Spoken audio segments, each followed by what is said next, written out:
Okay, let's continue to explore the instant phase application. In the video of introduction, I already talked about a different part of the HMI, and right now I'm showing you the display of the overview. Right, so uh, there's mainly three different parts on this display. The first part is on the left hand side on this section. That's they call the system information. That basically shows you the PanelView terminal information, right? Remember we talked about the intensity. We can use this slider up and down to set up the backlight, and also it shows the memory usage, right, and other information. So that's the first section. The second one is the production, right? So production information, there are different production lines. You can go in, you can look at that. For example, what's doing in the fueling line, right? Which recipe it's using on the labeling and also packaging, right? So that sort of information. At the bottom of the screen, this is what they call the navigation bar, right? So in this section, you will see a lot of go to display button and the shutdown button, right?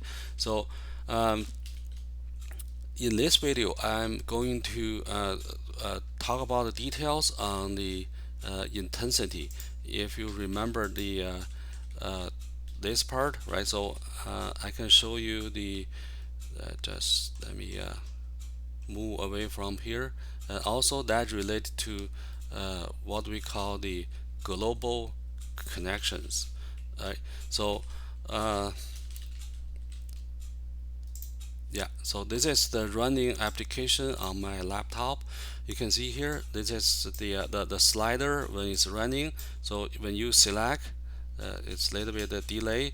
So you can see here the percentage right now it's 71%, and I can drag that towards minimum. That will reduce the intensity value, and that's supposed to change the backlight uh, brightness on the terminal. But again, this is on my laptop, you won't see that, right? But once you download to the terminal, that can be controlled. You can see here right now I changed to 89%, right? So that's the part I'm going to go through the detail, right? Like I said, so uh, the the intensity and the memory usage, they belong to the information for the terminal, right? So running on the terminal, and you can see here we have to use some sort of a connection to to get the information from the terminal. So in the software, it is called global connection. So that can be accessed on here underneath the system.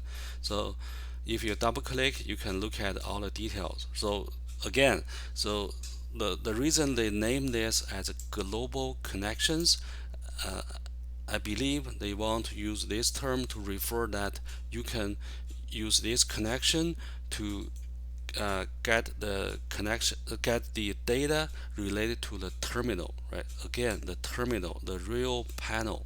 So that's what you can access from the software, right? So if we keep on looking after we open the global connection, you can see here there are different tabs on the window, right? So you can connect to the date and the time and the display, and also the macro is something we will talk about right after. So the one right now I'm showing you is called backlight, right? So you can see here the remote backlight intensity. So we create the tag. If you remember on the previous video, we create a HMI tag. So we use this tag to make the connection on the remote backlight intensity. So that means with the terminal control, you can use this HMI tag as the handler, right? When you change this tag value, that will directly connect it to the backlight, right? And the other tab, right? So when you click on the memory, that's the other one we want to use, right? So we want to connect to different usage into different different tag, either HMI tags or PLC tag. So again, that will be covered on the next video. So right now, let's just focus on the slider. So when you try to set up the slider, this is what I want you to look at on the property. So that pose a challenge. That's what I'm going to show you on here. So let's back to the studio. Let's open the one overview. So that's the display. So the challenge I referred before is that sometimes on the display there are many graphic objects like what you are seeing right now. There's so many things on the display, so many graphic objects, and then if you try to control some of the graphic object, like you see what I'm doing, right? So I'm trying to set up the slider, but it's really hard to select the object. One of the reasons is that because when you have so many graphic objects, you need to group them. So you can see here the handler is around this whole region, right? So that's because we group maybe over 10 different objects as one group. So in this way, you can move that together, right? So like for example, right now I'm selecting on this, and let me see if, like for example, you can see here, right? This is the panel. Let me see here. There's supposed to be undo, yeah, undo button, and then you can see I select on here. So that's what I'm doing on here. You can see the whole region, whole object. There's one left behind. It's moved somewhere else. There are lots of objects. I can use undo to go back on here. So that's the challenge. So if we want to get the slider, sometimes it's really hard. Then when you double click, that will open up the property window. So you see there, it's almost like you have to keep trying to get hold on the object. So if you don't know, there's a trick I'm going to show you, right? So the other solution is that maybe you should ungroup, right? So if you highlight here, then go to the arrange, then you will have option called ungroup. But this is not a very good choice. If you ungroup them, then you have to make you can make a change individually, but you have to group them back if you want to have them as a whole section, right? So that's not something we prefer. But what we really want to prefer to use is the feature I'm showing to you here called Object Explorer. So you may see this window before, and together with this panel called property, right? So they were open at the beginning at the default, right? And when you first to design some of the interface, you may think they are unnecessary and also kind of annoying, right? So you may already close it, and but that's okay. Like what I'm going to show you on here. The other thing is like the toolbox, right? You can see here they are on the sidebar. So right now I close off them. So if you already did what I show you on here, if you want to get them back, you have to go to here, menu. And by the way, this is a feature not only specifically on this software, it's also available in most of the Windows operating software, right? So lots applications based on Windows system has a menu called View. When you click on View, there are lots of features for you to explore. Like right now, you can see on here, we can see the property panel, object explorer, and toolbox, right? If you click, it's back. And then if you keep going on the view, if you want to go to the object explorer, it's back on here. And then on here, you will see the property panel on here. Right, so that they can bring them back. Then the other thing is that they may come back, they may not come back in the way you want. Like right now you can see all these three are open, right? So you don't want them to be open all the time to occupy the display, to block the view. And the other feature, you can use this. There's a pin on the corner. When you move your cursor on here, it says auto hide. So when you click on this, it automatically goes back on here. You see here, there's a sidebar. So when you highlight your cursor on here, you will see this toolbar back. You can also pin back on here, right? So that is, or you can close, or you can minimize on that, right? The other thing is that these two box, two window, you can also make them flow. So you can see that you can make them like a flow on here, right beside the region you want to explore. So when you click on here, one of them is being highlighted. You can see that's matching the system info. But notice when you open this, right, when you open the plus sign underneath the system info, you can see a whole lot of them. If you trace the line, there's so many different objects. So that's why this object explorer is very useful, right? So when you go through them, like for example, highlight the first one, this one is being highlighted on here. That tells you, okay, that's tax 49. So that's basically the minimum. And then the one maximum is the tax 44. Slider point, that's what we are looking for. Right? So now instead of keep clicking on those on the graphic object, you can find them one by one. And then you can see here there's even a group underneath another group, right? That's, you can see, open when you open up here, there's another group, right? So that's what I mean. There's so many graphic object. If you keep going, so basically they use those things that you can see here. If you keep drilling down, you will get to the graphic object is called line, right? You create a line.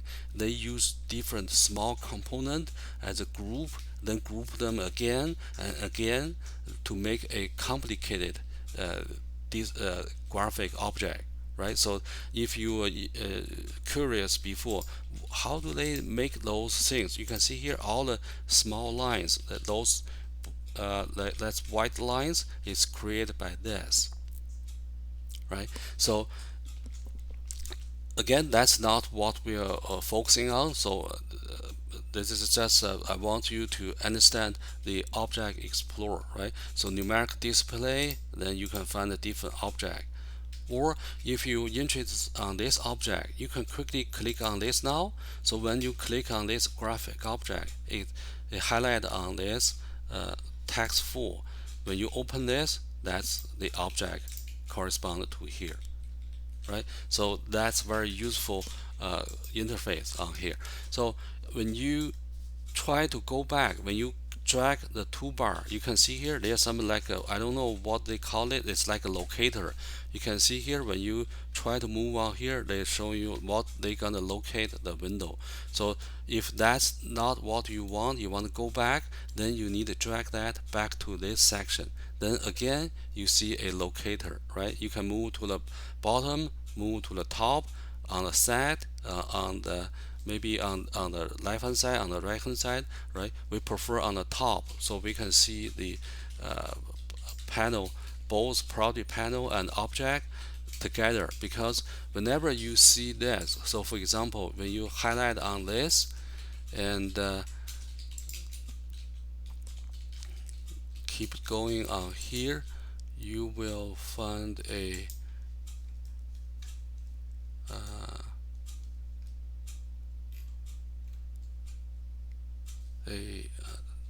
just give me a minute. I'm trying to find the object on here. So what I mean is that whenever you highlight the objects underneath the Windows Explorer, in the property panel you see corresponding setups, right? So you can look at on different one. You can look at here on the properties. If you have a tag connection, you can see on here. You can make change right on here. You don't have to double click, right? And also you don't have to save. So when you make a change and change it to different object, all the object properties being saved, you have made change. All right. So I just need to go back to see for a moment. I don't know here. Yeah, it's here. It's set up as a group called slider pointer. All right. So let's go back on here. So I lose track on that. So we want to highlight the slider pointer. So that's where we want to do it. So not on the small details on those components. We want to highlight the group. So that's the pointer on here. So when you highlight this object, then you can right click, then choose the animation. So when you go to animation, you can go to the vertical slider. So if that's what you're looking for, why you can make a change on the lighting by sliding this up and down, because it has this animation, right? So that's called vertical slider. So when you set up this, you make a connection, then here you set up the position of the slider. This is minimum 0, and then also have the maximum. I believe when slide on this, yeah, it will see change on here.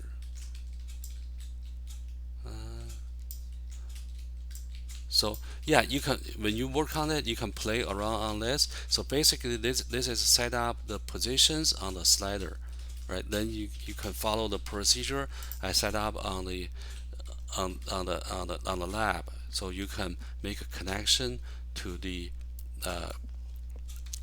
animation on there. All right. So this video is a little bit long so far, but again, I want you to know that the feature on the Object Explorer and Property panel. So you can also move them around, just play with them, right? So that's something you have to use later on to explore all the graphic objects, right? So I'll see you next time.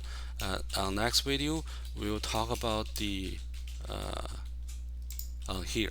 So when I slide the on this one on here, you notice the number change, right?